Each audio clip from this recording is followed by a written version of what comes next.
What's up, everyone? Welcome back to the Showdown breakdown. Where my turds at? Where it's going to be blowing turds out in Buffalo as the Bills are at home taking on the Patriots for all the monies. Let's do this.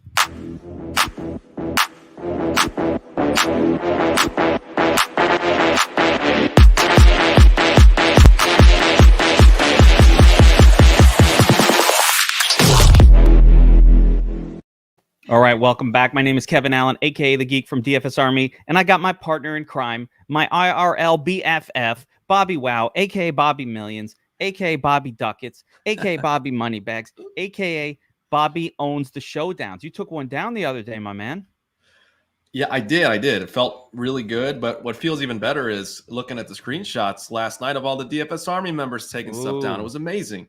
This was an epic weekend of winning over DFS Army. Listen, it helps when you get the call to go all in on, Antonio Gibson and Sony Michel and Eli and David Montgomery. We nailed the running back position. We nailed the quarterback position. Brady. We loaded up on Gardner Minshew, which was awesome. Minshew, the God mode, as I called it. Gardner, my favorite lineup. I had the God lineup. I know.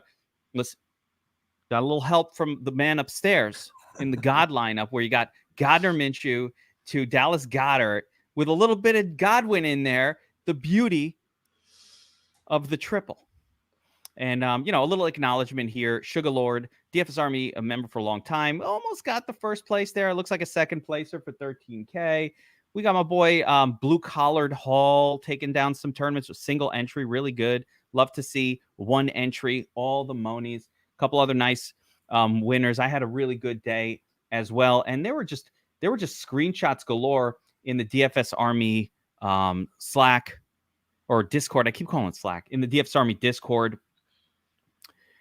Just of wins yesterday. I loved it. It was just a good feeling. A lot of medium-sized ones, small ones that maybe aren't that interesting to show on screen, but it's a beautiful thing when everybody does really well on a card. And when we nail a lot of the plays in the sheets, it just makes you feel good. Like, good stuff. People think that should be every week, but unfortunately, it's not going to be every week. But when it does happen, we are excited about it. And we're going to keep it going. Last night's game was weird, Bobbywow, the Showdown. It was bizarre. I mean, first off, we nailed Teddy Bridgewater. He stinks. Yeah. But what was crazy was to see just how much Tyreek Hill struggled. He had a couple drop passes, one that resulted in a pick that hurt Mahomes. So yeah, it was really bizarre. One of those games where the kicker just is the best player on either team. Harrison Butker. It was just a weird showdown. Chiefs defense, you needed them. It was funny because we had some great turds. Like if the Boone turd was great. There was we were on Williams. So we got the turd. Like a lot of the turds were perfect. The problem was if you try to squeeze Kelsey or Hill in your lineup, you were pretty much toast. And I'm generally not going to build lineups where I fade both Kelsey and Hill in a showdown. So that didn't work out particularly well for me. Yeah, it was interesting because there was a solo winner on FanDuel. And like we mentioned, it was Mahomes and Williams as MVP, and then Boone was our favorite turd in the notes and in the pod, and he was the nuts flex play in that lineup. So yeah, it's good. It's been even better as of late, but it was really, really good. That was crazy though. The Boone, we loved Boone. He was 200 on DraftKings, but you just didn't need the turd. What he opened up for us wasn't good enough. So we've got another one tonight, and I'm excited for this one because you and I already discussed previous. There's a couple of there was a couple of situations in this game where we might be able to actually brute force ourselves into a win, especially on FanDuel, where the MVP position does not look like there's that many great candidates to go through. There may only be just one or two potential maybe three. Kicker, no, not in the wind. See, bad weather. You think, low scoring game, kicker. No, not with 40 mile per hour. You can't kick field goals in 40 mile per hour winds unless it's me, at a Jets, at a MetLife Stadium. There were some pretty heavy winds when I hit my extra point the other day. So I could do it, but not normal humans couldn't. Probably. Yeah, people are talking about that, Geek. People are saying that the Jets need to sign you to the team after last week. Could not be worse than the guy that missed the 3 field goals on Sunday. I told him, I tweeted it before the game. I'm here. I'm available. Call me. They said they actually did call me. And they said, we need kickers who can, when they kick, they can get the foot above a 90-degree angle. Okay. So you've got to be able to kick above like a perfect 90-degree. Like they want that kind of person who can get like a leg really high. And that's an immediate hamstring snapper, right? For you? 100%. Okay. Not I'm good for about a 60-degree. I get to about here with the leg, with the ups. Can't get here. Definitely not doing that. So, you know, what are you going to do? It's like a pilot. If you're colorblind, you can't be a pilot. Like this, sorry, you could be the best flyer in the world, but colorblindness eliminates you from the Air Force. Did you know that? I did. You knew about the color. Fucking know everything. I love it. All right, guys, before we get into the breakdown, there's a lot of you here in the room. Don't forget to smash the like button, the subscribe button, whatever the buttons are over on the YouTube.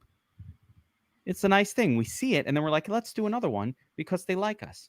And if they don't like us, if it's a thumbs down, we'll be like, all right, fuck them. Not do any more of these, I guess. Or we'll just be more, ornery when we do them, like less positive. All right, Showdown, whatever. You're all turds. You know, like, do you want to see the bad, moody version of Geek and Bobbywow? Or do you like the fun version? Hit like if you like the fun version. All right, so windy game tonight, Bob. Windy game. Very windy. 30 to 50 mile per hour winds, which always makes a football game weird. This one especially because those winds favor running games, right? It's hard to throw. But then again, Josh Allen's got a cannon. He doesn't care about wind. That dude throws like no one has ever thrown. Like his arm is unlike anything we've ever seen. You see the best arm in the NFL, like from strength, from how far he can throw the football. Do we think? Yeah, Bobbywow doesn't have it. He's right. But is Josh Allen like the strongest thrower? Like, can he throw it the furthest? If there was a throw the football as far as you can contest, is Josh Allen winning that? Oh, I don't know, man. He certainly has one of the stronger arms. And look, I think in these windy games, you mentioned already 30 to 50 mile an hour wind gusts. I think like 20 to 30 sustained winds, which is just crazy. The teams are going to stack the box because teams aren't dumb. They know that it's going to be tough to throw the ball. So what that means is there will be some big play opportunities if you can get the ball, right? When the box is stacked, doesn't matter if it's windy. Teams are going to take some deep shots. So we'll talk a little bit more about what that means for these receivers in a little bit. But yeah, there's some really interesting angles to take with the weather. I'm just thinking it could favor the wide receivers that play in the shorter area, the Cole Beasleys and Jacoby Myers of the world, rather than, you know, maybe or the pass catching running back, as opposed to, you know, the Stephon Diggs, you know, Kendrick Bourne types or Nelson Aguilar types that are going to be running deep. So tough to know. And the teams could adjust their approach.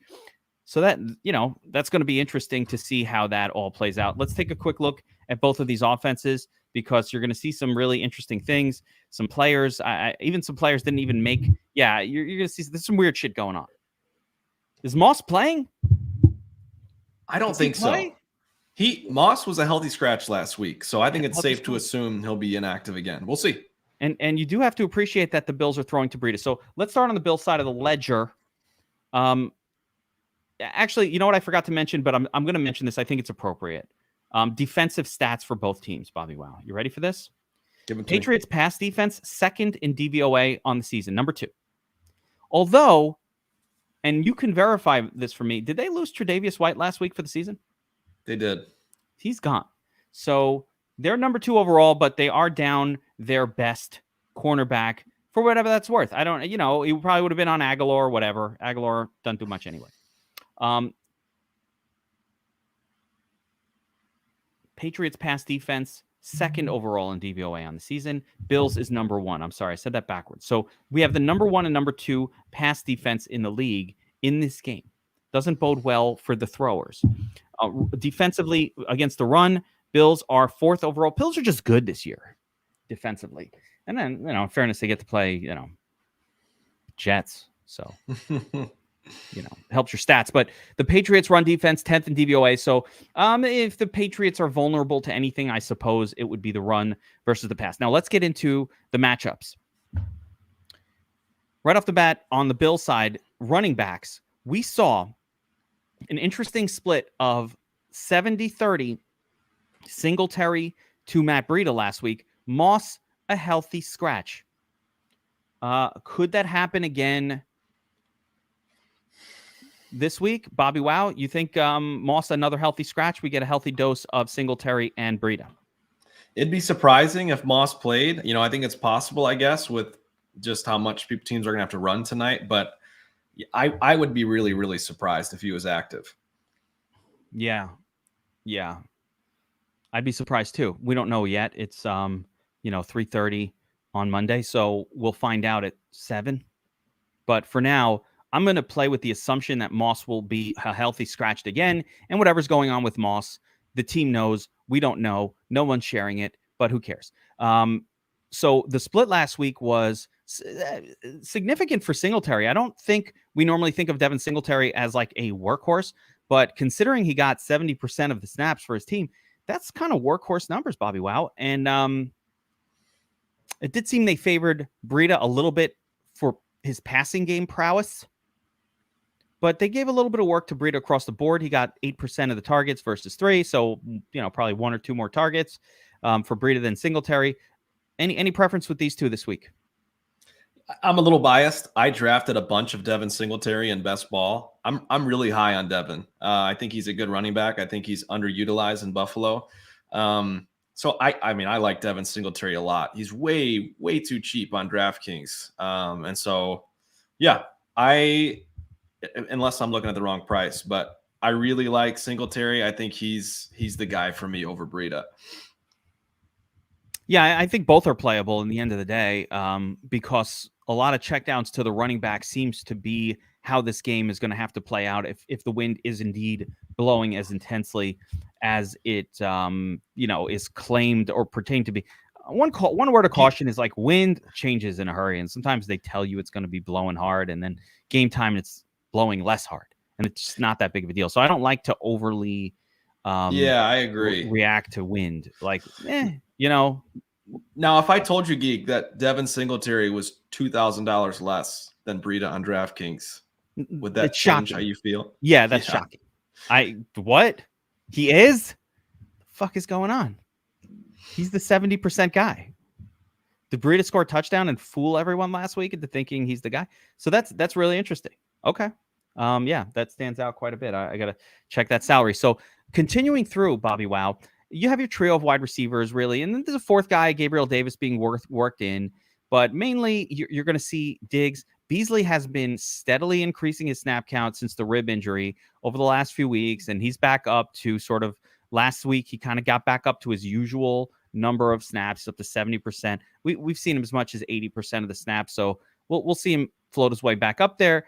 And Emmanuel Sanders. So you got that trio. They've been sort of switching off who has a good game when, with Diggs being the alpha, and then Beasley and Sanders kind of just mixing in on occasion with plenty of targets and plenty of potential opportunity for either guy. Is there any real way to favor one of the? I think Gabriel Davis with his deep play role is probably affected most negatively by wind. But what do you think?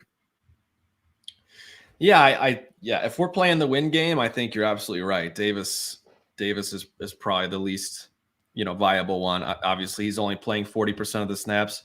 One guy I really, really like, even more than maybe even more than any of the wide receivers, is Dawson Knox at tight end. Yeah, he's my favorite pass catcher on the Bills this week. I'm 100% with you there. And I actually really like the role more in the wind than normal. Oh, yeah. Yeah. Yep. Totally agree. So I think we both agree. I would say going through the whole Bills team, my favorite pass catcher of them all is going to be Dawson Knox if I had to choose one. And I think Dawson Knox is a reasonable DraftKings captain. Captain, really? Yes. Because this could be one of those games. You got to play him a captain. Yeah. You got to play him a captain. He could be one of those games, Bobbywow, where like, not a lot of scoring happens. It could be. And did he not catch 2 touchdowns last week? He is a touchdown catcher. So he could have had 2. Let's see. I had a ton of knocks in that showdown. So only three receptions, but 2 of them for touchdowns and 18 points. But this guy, don't be fooled by the 3. This is a guy who will pop to 10 targets in a game and has done it more than once and just has delivered a lot of touchdowns this year. I mean, there's no other way of saying it. Like, he's the only real touchdown scorer that the Bills have. You know, they have. And he was out for a couple of weeks and still has 7 TDs on the season. So you're absolutely right about Dawson Knox. Yep. Absolutely. So I totally am down with Dawson Knox. I think he is my favorite. And 5,400. I mean, come on, right? Come on. Too cheap. Yeah, it's a misprice. So I totally agree. Turd zone, I guess Isaiah McKenzie. Are we going to need turds on the slate? I don't know. It depends on who you're playing. If you're playing Josh Allen at captain, which I think you should have some of him even on DraftKings, you will definitely need some turds. But with guys like Singletary and Knox, if you're going to be rostering those types of players, you might not need to go super crazy. You might not need to go, like min price turd. We might be able to use turd like a Jonnu Smith turd. Yeah.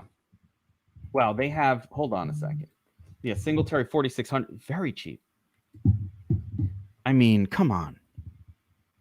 That's really low for a running back getting 70% of the touches in a wind game where the team is likely to lean heavier on the run than they typically do. And the one thing that people overlook about Singletary is, I know last week it didn't show, but he's a guy that they like throwing the football to. He catches passes. He can catch the pass. Yeah. His biggest negative, and it's weird because Breida doesn't replace this, the biggest knock on Singletary is that he's small. Yeah. He's not the normal size that you'd want at a running back. So, they were bringing in Moss around the goal line, which is why Moss was sort of the better scorer more often than not.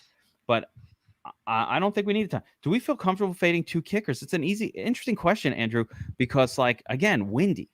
It's very unlikely that we're going to get 5 field goals made by either one of these guys. It's more likely that we'll see one of these games where at the 45-yard line, they choose to go for it on 4th and 4 because they're like, we're not hitting this field goal. We might as well go for it. What do you think?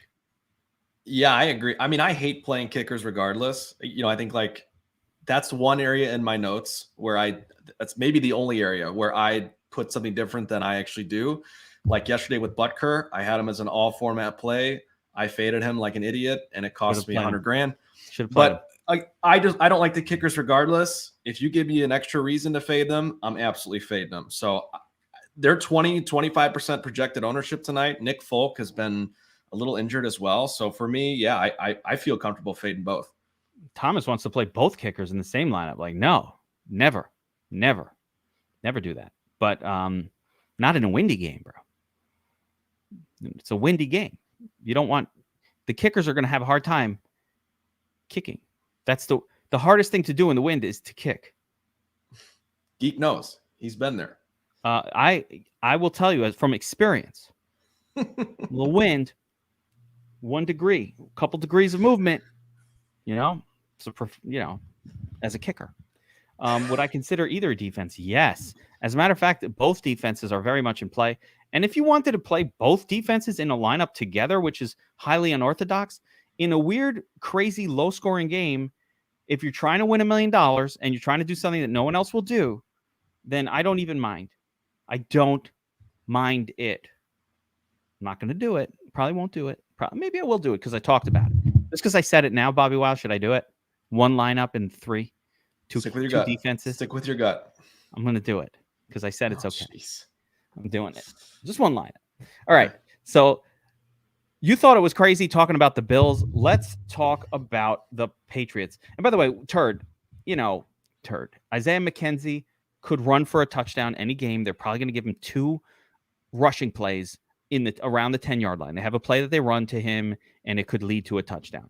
You always need some Isaiah McKenzie if you're making 150. These other 2 turdly tight ends, maybe Tommy Sweeney for the FanDuel nuts turd touchdown. Yeah, if Reggie Gilliam beats me, he's just a better man, and I'll tip my cap. But yeah, I don't mind having a couple shares of Sweeney. Yeah. Brandon Bolden's in play, dude. So let's get to the other side here. Okay. Right? So talking about the Patriots, a very difficult team to predict from a fantasy scoring point of view. They're all over the place. They're like, it's the evil empire is alive and well, and the evil empire hates fantasy football. It hates fantasy football people like us. So just accept that we are now dealing with the haters of us here. Bill Belichick does not care that I can't make a decision between Damian Harris, Ramondre Stevenson, or Brandon Bolden. He doesn't care. And I don't think that's cool. Personally, I don't think that's cool at all, Bill Belichick. You should care, but he doesn't. So, I mean, Damian Harris, Ramondre, Brandon Bolden last week, 36, 33, and 31% of the snaps. Like, how are you supposed to deal with this situation, Bobbywow? And not many, the targets seem to go to Bolden. Ramondre can catch passes. I think he's a pass catching running back. He's good. And then you have Damian Harris, who they like rolling out as the lead guy, who probably has the highest likelihood of getting the touchdown of the three. Very hard. It's very hard. And we talked right before the show. And I think it's worth pointing out, like, usually on these showdowns, you can almost make a case for saying only one running back from the same team. You can't even do that here. It's crazy. Nope. Can you imagine a 3 running back lineup with Harris, Stevenson, and Brandon Bolden for the solo million on DraftKings? It could happen. There was one, we talked about this before. There was 1 week, they were on a main slate though, but there was 1 week where all 3 of those guys scored 15 plus fantasy points. I mean, they were against the Jets, in fairness. True. Yeah. So for me, it's probably, if I'm pairing two, if I have to, it's Harris and Bolden or Stevenson and Bolden. I probably won't play both Harris and Stevenson together. But again, like you said, it's possible here. They run the ball and they all get carries. There's no definitive argument. It's really about the touchdowns. And if Ramondre gets a touchdown on a game like this, he'll probably be the nuts play. And if Harris gets a touchdown, and let's not forget that the Bills are ranked like number 4 against the run. It's not like it's easy to score touchdowns via the run against the Bills. It's a hard team to score against. Yeah, and it's worth pointing out too on DraftKings the pricing, because Damian Harris is priced as the lead back. He's priced at almost 10K. While you get Stevenson at 5,600, and then I think Brandon Bolden is like all the way down in the 33,000. I think 3,200. So pricing is a big thing. And look, people are going to not play Damian Harris because he's priced so high. I think that's a really, really intriguing leverage potential play there in tournaments. So yeah, that's my thought. I think this speaks to me a little bit. We could want the reason you could play a lot of these different players in a game like this is because when we have the potential for like a 25-point total in a windy game where both teams play incredible defense, right? It's really what it is. Like 2 elite defensive teams, wind. It's a recipe for a low-scoring game. Like, you want to bet the under, okay. So when you have that scenario playing itself out, it's a 1-game sample size where scoring could just be really low. And we've seen slates where somebody who gets 7 fantasy points for 6K is in the nuts because yesterday there were guys who were in the nuts who were like 8 points. Geek on FanDuel, the solo takedown. Mike Boone was in the nuts at 5.9 points. Yes. It happens. Yes. And that's what I'm saying. So anything can happen. Anything can happen in one of these low-scoring games. We can't treat it like anything else. So, all right, all 3 running backs in play. Harris, Stevenson, pick your poison.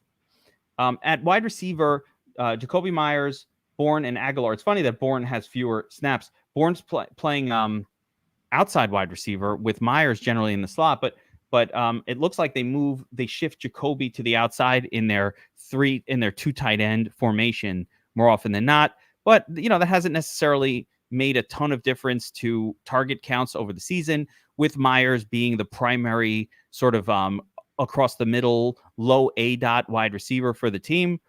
Aguilar being like the high A-dot, go deep and we'll throw it to you. And if you can catch it, great. That could work in a win game, by the way, if the win's at your back. Aguilar Aguilar is a showdown breaker. He's known for getting that one long touchdown during showdown contests. So, he's also probably the one to benefit the most from the absence of Tre'Davious White for whatever that's worth. And here's the other thing too. Like I always tend to overthink the weather. Yes, it's going to be windy, but just paint a picture. Like, let's say that the defense is stacking the box. It could be a 5-yard slant where a receiver breaks free for an 80-yard run because there's no help over the top. So, like, it's going to be windy. I think that does affect the game a little bit, but let's be careful with just how cute we get with the wind. I don't think we have to get that cute here. Yeah. So don't overly concern yourselves, especially on DraftKings. Like, it doesn't matter. A wide receiver who scores 8 or 9 might be enough. So everybody is working within the same set of restrictions in this game. And that's an important thing to remember. It doesn't matter if a wide receiver doesn't have a great normal wide. We're not playing on the main slate. If this was the main slate, it would be like, skip, and that would be it. We wouldn't play anybody from this game. But it's not the main slate. It's one game. So looking at N'Keal Harry is just like, again, like what you said before about that other tight end. If N'Keal Harry is going to be the reason I lose the showdown tonight, I guess so be it. The one thing N'Keal Harry does have going for him is he's a large person who can catch a touchdown, right? He's one of my favorite MME turds. Okay, so there you go. Do we need a turd though? But yes, I get what you're saying. How cheap is he on He's min price. He's min price on DraftKings. He's min. Yeah. Okay, so then you got to play him. All right, switch what I was going to say. But we might not need him. You're right. I'm interested to see when we start building the lineups because there's some cheapies. Nelson Aguilar's $3K.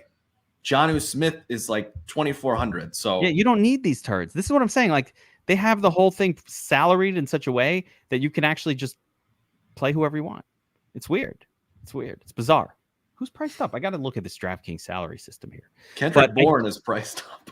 Bourne is the guy that because are they like instant reacting from last week? Bourne has been fine though. He's actually been pretty good.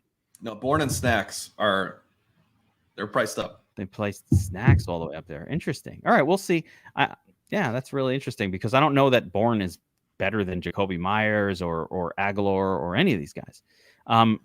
Tight end position though, I do think that with if we consider the win situation as we did with the other side, both Hunter Henry and Jonnu Smith could do well. Again, Patriots spread the football around like crazy. It's really tough, but I tend to prefer Hunter Henry.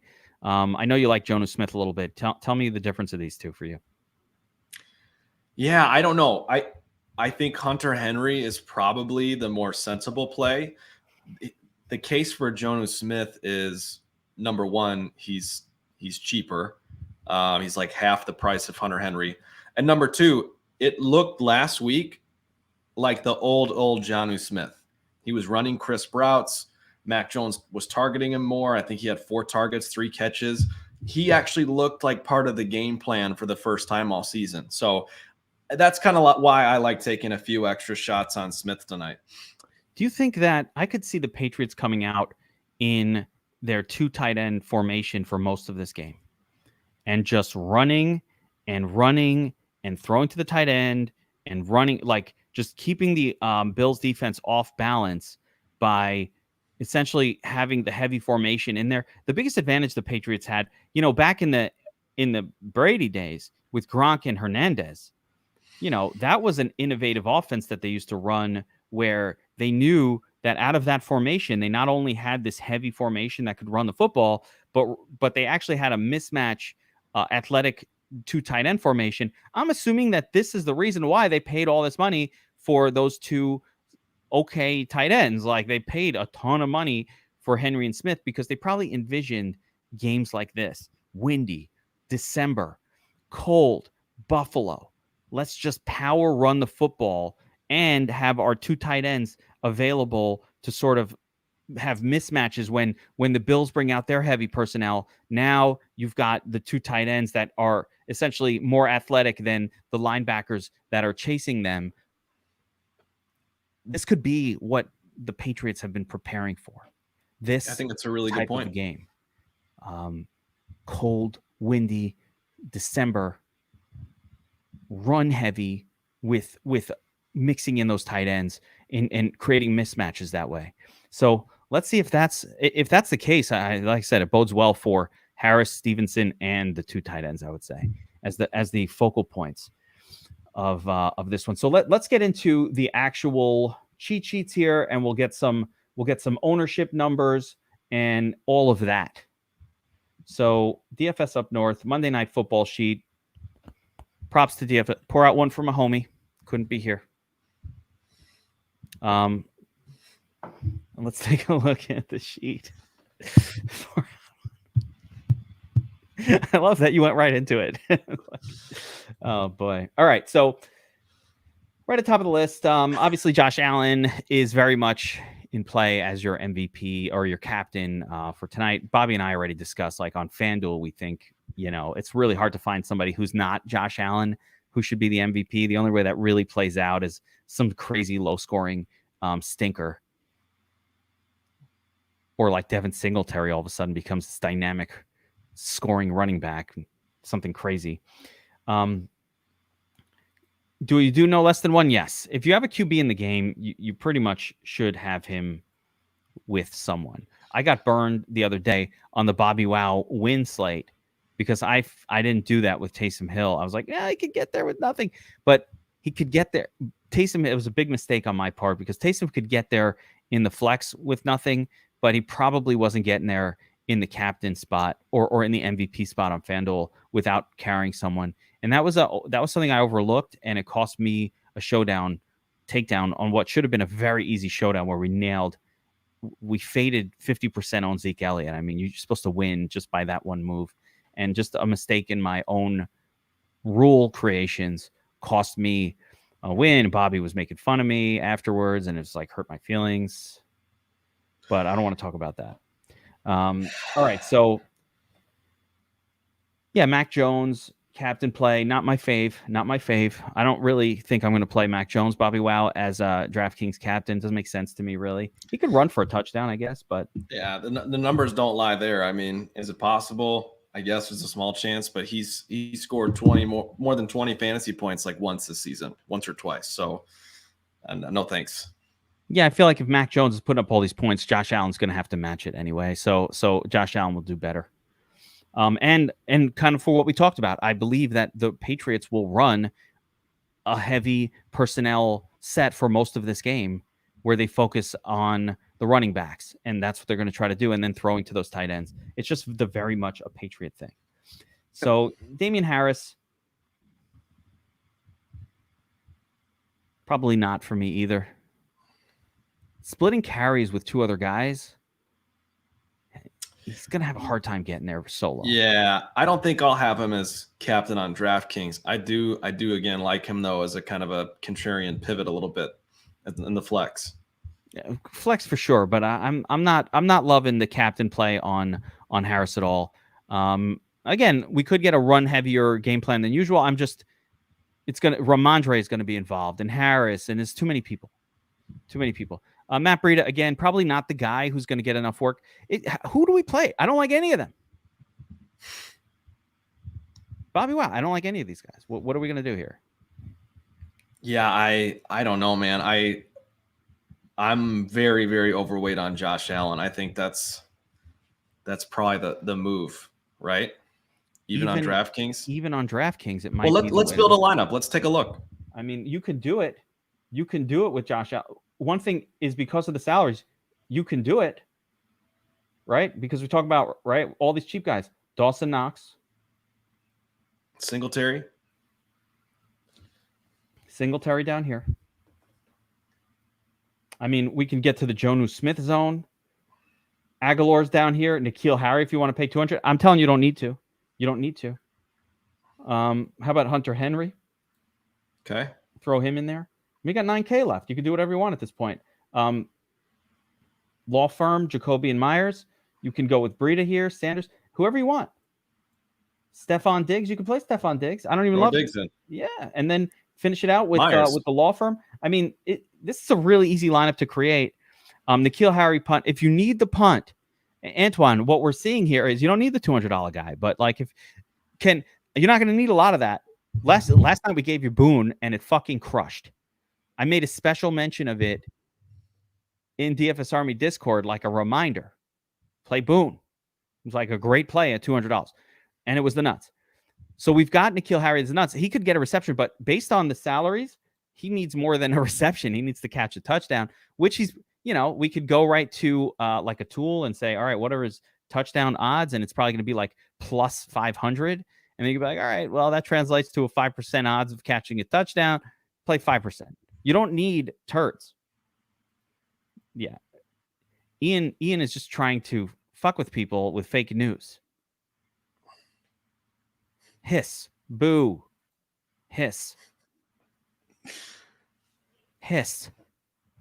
So, yeah, you could do whatever you want. You could literally make Allen. You can easily make lineups with Diggs and Allen. It's just do whatever you want. So the highest scoring guy in the game, is it probably going to be Diggs? I like Dawson Knox as a potential captain. I think Dawson Knox could outscore Allen in like a very, very low scoring game. Beasley could be played as captain. Yes. Beasley could easily come out of the game with 25 points and be the highest score. So I think you have to just scroll through. It's very, very difficult on both of these teams to nail down who the pass catcher is. And I don't know about Pat's. I guess you could play some Pat's defense. You could play some Bills defense. Even you get really creative on Draftkings at captain. It's gonna be a weird one. I wish I could give more direction here, Bobbywow. What do you think? Yeah. I mean, I love the lineup we just built. I mean, that was pretty good. There's so much value. There just is. I don't hate taking shots at Singletary at captain. I think any of the cheaper Patriots running backs you could take some shots on at captain. But Josh Allen is like far and away my favorite. So ownership projections right now. You've got Allen for close to 20%, Stephon Diggs 14%, Little Mac Jones. I think that's just wasted money. And then some Jacoby Myers, a little bit of Singletary, Ramondre. I mean, the captains are crazy here, dude. Ramondre, Sanders, Dawson Knox, only 3%. I'll go a little above that. You get Aguilar, Kendrick Bourne, Hunter Henry, a little bit. Even a kicker in the wind. It's a very spread out captain spot. Very spread out captain spot. Yeah. I don't know why you could think he's going to get 20 touches when he's equally splitting his touches with Ramondre Stevenson. I don't think he'll get 20 touches at all. I think maybe he can get 14 and Ramondre will get 14. But like, why would he get 20? That's not what the team has done ever since the Ramondre breakout game. So I don't know. N'Keal Harry, Geek. N'Keal Harry is plus 1,400.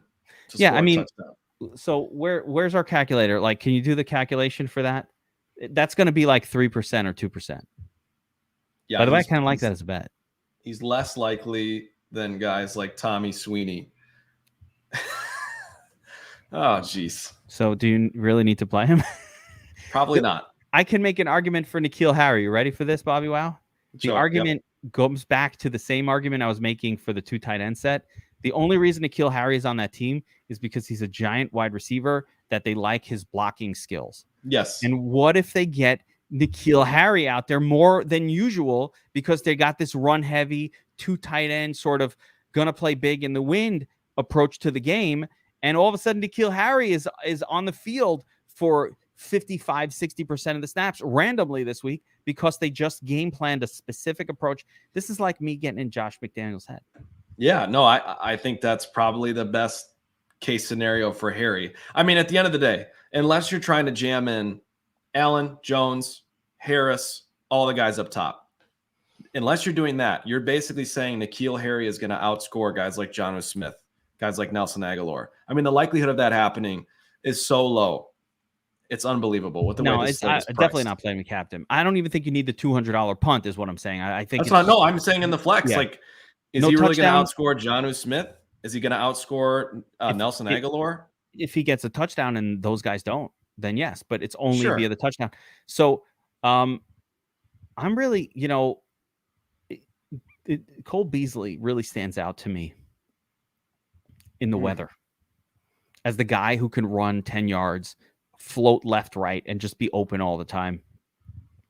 If we really believe that this wind is going to be so extreme where you can't throw it far, It's Cole Beasley is going to be that guy who's 8 yards down the field who can catch the pass and move the sticks, and he gets 7 or 8 of those stick movers, and all of a sudden you're like, oh wow, Cole Beasley got 100 yards and 7 receptions, and he got 20 points, and he's the nuts play. Wow, I wish I would have thought of that before the slate. Let me just throw this out there as to play devil's advocate. Do we really think if the wind is going to force people to throw short, do we really think the Bills are not going to have Stephon Diggs run some of the routes Beasley would be running? Yeah, of course they would.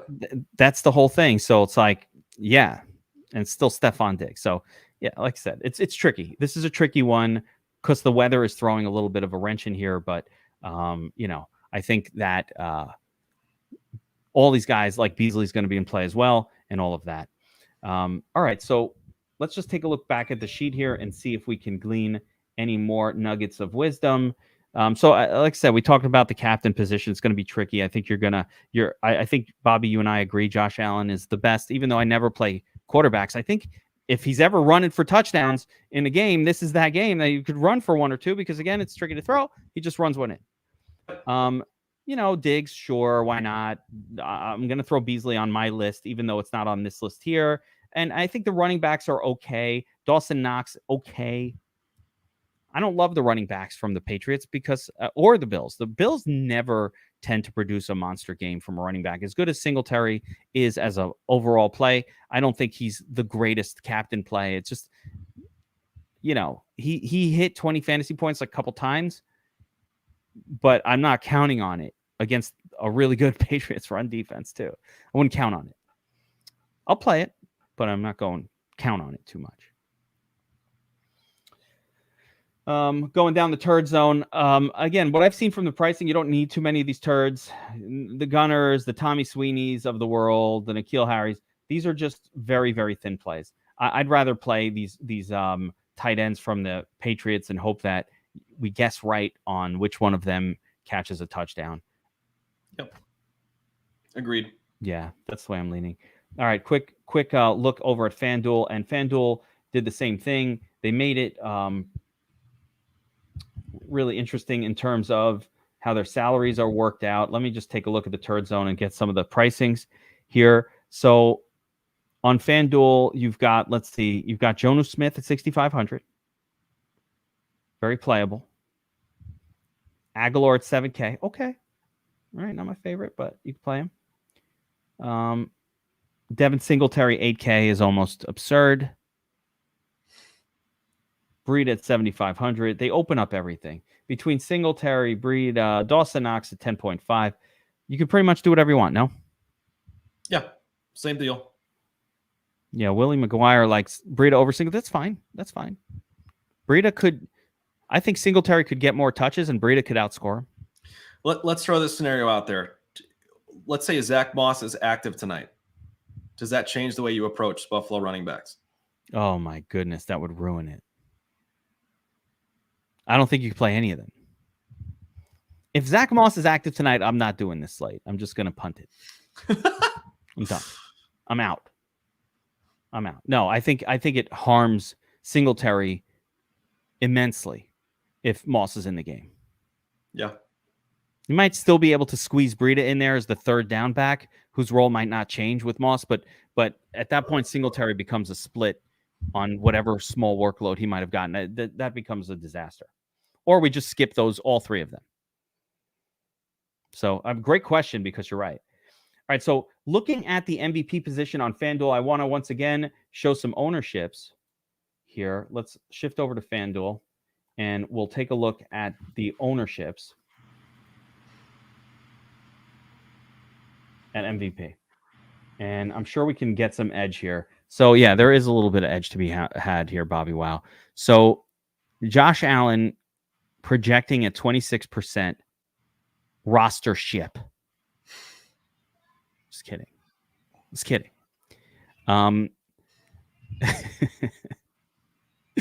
26% for Josh Allen. And then you've got 13% Diggs, 10% Mac Jones, fine. And then just all these turd sandwiches, 4, 3, 2, whatever. People are going to spread out that ownership. Now, you and I talked a little bit about the brute force attack, the DDoS attack. And You like that? That's because I have a website. I like it. Yep. Web guys are like, we're under brute force DDoS. I'm like, what does it mean? Why are people doing this? So I play like Call of Duty. I play PlayStation online. Okay. It feels like that's what the kids say now. Like they're a DDoS. Yeah. I hear that all the time. Don't know what it means. It's a DDoS. I'm not smart. We're going to DDoS attack this slate. Yes. And the way we're going to do it is like one approach is if you're going to play on FanDuel, just like load up on Josh Allen. Like, he's clearly the best player in the game. I have a hard time believing he'll be less than 40 or 50% owned when the slate happens. Like Mahomes yesterday was 45% MVP, but I don't care. Like he is far and away the best MVP play, and it's really not close. Yeah, and it's really easy. Just going to pair up. Josh Allen's going to do it with his legs. Like if he's getting you there, he probably ran for a touchdown. Or he spread out his pass. He has to run in order to get there. Or he spread it out to the point where it's not like the way he doesn't get there is if like he throws 3 touchdowns exclusively to Dawson Knox. Yeah, that's true. I mean, yeah. I have a hard time seeing how he doesn't get there unless it's like a 14-7 game. Of course, Hunter knows what a DDoS attack is, and he's like got the technical because Hunter's a programmer and he would know this. He would know it. It's like, I know exactly what that means. That's why Hunter's on our team. Let's go. Need those guys who know about that stuff. So, yeah, I agree with you. I think Allen +1 is fine. I'm probably not going to just like float him out there naked. I think you float him out there with 1. If I didn't go 100% Josh Allen, I want to be massively above the field expectations for him. Massively. Oh, here we go. Arm strength. There you go. I love it. I knew it. And by the way, Aaron Rodgers getting old. Matt Stafford getting old. Boomers at this point. Baker Mayfield, a little surprised to see his name on that list. So, yeah, Allen +1 I think does the trick. The 1 could be Knox. It could be when we include 1, you can include Matt Breida in that list. Certainly Beastly. Sanders. We didn't talk too much about Manuel Sanders. If he came out of the blue and had a big game, would that be the most shocking thing of all? No, I don't think so. He hasn't had a good game in a while. But he has this season. I mean, he's shown he can have a big game in the offense. So, yeah. He's done it this year. He just hasn't done it in a while. Yeah. So, and I don't think his role with the team favors like a wind game at all. But like what you said, because he is playing the deeper ADOT type role for the Bills. I'm including him though. So I don't really like Jacoby Myers. He's going to be an MVP. So you want to tell me Jacoby Myers is projecting 12% MVP? Like, is this real? No, 6%. 6%. Oh, am I on the wrong thing? Am I looking at the wrong? You're looking at it as, yeah. I'm like, what the hell am I looking at? Oh, that's right. I see. That's looking left and right, and it messed me up. So yeah, all right. So 6% sounds about right. I was like, what the hell? What am I? I'm at the point, Geek, where outside of kickers, I've talked myself into completely ignoring the weather. I'm just at that point. Outside of the kicking game, I'm ignoring it because even if the weather is windy, what if the running back gets them down to the 5-yard line and they throw, a 3 5-yard touchdown pass? I mean, there's just too many things that could happen regardless. So I like that thought process too. I like that thought. Like, you know what? Just all right. Avoid kickers if it's going to be windy, but everybody's playing under the same set of constraints, and a 10-point game from Stephon Diggs might be the nuts. Could get you there, especially on DraftKings. FanDuel, most of those paths lead to Josh Allen being the best play of them all. Yep. So, brute force Josh Allen at the MVP and just do a lot of combinations. And at some point, you're going to hit a good one. That's, if everybody else is only playing him 30%, 35%. I agree with you, Bobby. I don't I don't believe that 26 is going to be the final number. I think it'll float up to 30, mid 30s. So you've got to be massively over that to have an edge. And that means a minimum of 70% levels. If you want to kind of like have the Josh Allen MVP edge, if it could be one. And then you got to hope that it's a weird player in there, because it's that like chalk one where 2,000 people have the same lineup, that you have the nuts, or you have the top, you win it, but you lose for winning. Right. Yeah, you got to have the guys in there like your Gabriel Davis, your N'Keal Harris, Brandon Bolden, all these lower owned guys. You need to mix those guys in if you're using Josh Allen at MVP. That's right. You're not going to get it like, oh, let's find the most obvious Josh Allen lineup, right? So I don't know. You're going to play Diggs. Ooh, Ramondre priced up. Interesting. Who do we say? Dawson Knox, of course. I don't want him in a lineup.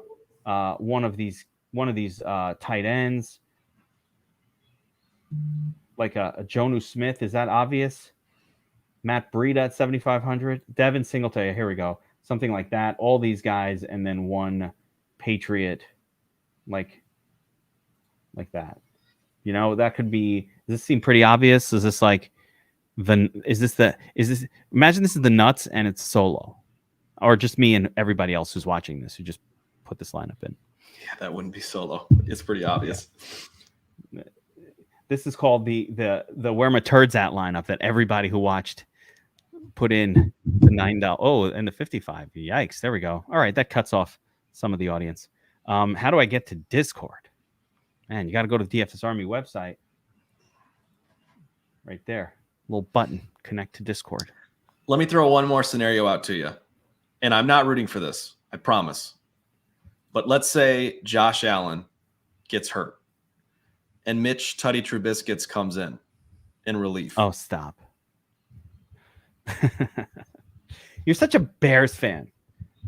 You're a Bears fan. I love him so much. Trying to make Trubisky a thing. Stop trying to make Trubisky a thing. It's not a thing. Although I do hear he will be in demand next season. So you will your love of Trubisky may be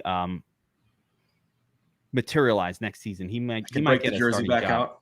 Yeah, he might get a starting. I'm hearing that he's one of the names. There's 2 or 3 like of these backups that might, him and Mariota. There's like 2 or 3 names. Gardner Minshew now that might get jobs next year. Again. Yeah. Okay.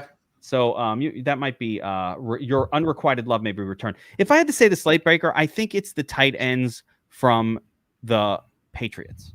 Between Hunter Henry, as a matter of fact, I'd love to go back and where the hell is Hunter Henry in all of this? I can't even find him. Here he is. Hunter Henry 9K. I like that Hunter Henry play probably better than Jacoby Myers. As I look at this lineup that everybody put in already, Hunter Henry seems like a better play to me. So I wouldn't mind playing something like this with Henry in there. Dawson, you don't even need Diggs. You can actually just go with Mac Jones, weirdly, if Diggs has the bad game. I like Harris and Stevenson, but how do you choose? It's like I said, it's crazy. How do you choose between those 2 guys? People talking about, listen, I think Mac Jones is good and he'll figure it out no matter. Yeah. One MME thought, just because the Patriots don't like throwing to their wide receivers in the end zone, a double tight end, Henry and Jonnu Smith. Yeah, that's what I'm saying. Like, I like the Patriots wide receivers. I think that's when people are asking like who the crazy nuts play is. No. We believe it's a running guy. I think the way that, like I said earlier in the show what I think. I think we get the heavy personnel package from the Patriots for a good part of this game. I don't think the Bills will be able to run away with the game. I don't think they'll be able to go up by 21 early and just like force the Patriots to throw. I think it'll play close. And I think you'll probably, or at the very least, they're going to try to do their heavy personnel package. And that will favor New England running backs and tight ends, whereas the Bills will just do their normal thing. But I just always like Dawson Knox because he's a fucking goat. So I'm going to be playing a lot of Dawson Knox because he's Dawson Knox and I love him. Yeah, stubs a finger. Enough with the backup. Josh Allen's not getting hurt. So he's superhuman. We're not talking about like normal. All right, guys, I think that's it for the Where My Turds At special. Monday Night Football. Let's cap off an incredible week of this was like week 13, man. Right at fucking from the chalkboard. Little thumbs up next to it. Crushed it this week. I hope every week we get a Sony Michel freebie that the donkey that the donkey field doesn't think is worthy of over 50% ownership. Let's do that every single week. Let's have the Twitter touts talking about how only the stupid people are going to play Sony Michel and, oh, you're so obvious and he's not good. And let them all say it every time. I love it. I love it. Yes. Pour your hatred onto me.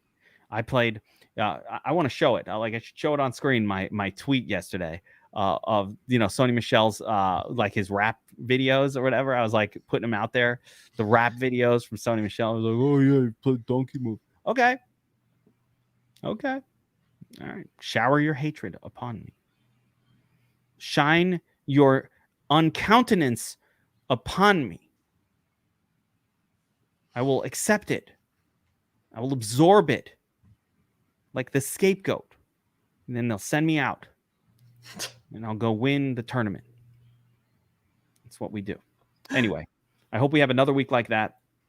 What am I saying, Bobby? When I start to end it, I just got to end it. Like, I can't just go off. This is good, though. This is what makes DFS Army. It's the character. There it is. So anyway, good luck tonight, everybody. Let's continue the winning. Helmets up at the top of these tournaments, FanDuel, DraftKings, whatever you like to play, Super Draft, whatever you're doing tonight. Follow the guidelines here. I think it's going to be a fun game, weird game, probably a miserable game to watch. Actually, I don't say fun game, probably be a bad game. But when you have money on something, it's always fun to watch it. I don't care what it is. Yep. I don't even like play like my kids that are like, hey, Dad, you want to play? You want to play Yahtzee? I'm like, yeah, for $1. For $0.25, something. Got to have some money on it. I teach the kids at a young age. I'm not even kidding. I teach them at a young age. I've got like a little thing, owe me $1. We never pay. They never pay me. They just say, I owe you. And then they win it back. They got good at cards for that reason. Soon they're going to get good and start robbing you of all your money, Geek. You got to be careful. They're friends. So I want to teach them at a young age so that when they get to their teenage years and then their friends are like, all right, let's play card. They start to play their friends for money. Turn into little sharks. We used to do the same thing. Nintendo 64. Mario Golf. We'd play quarter holes. Mario Party. You doing that? You got to. I used to as a kid. Yeah. Yeah, you got to teach your kids. I did that too as a kid. I got to teach your kids to gamble. All right. Look how we turned out. Maybe we shouldn't. Maybe we shouldn't do that. And on that note, here we are. I will say, gambling problem, call 1-800-GAMBLER if you need help. And I mean that with all certainty, guys. Never bet what you can't afford to lose. And good luck tonight, everybody. Where my turds at? We'll see you next time.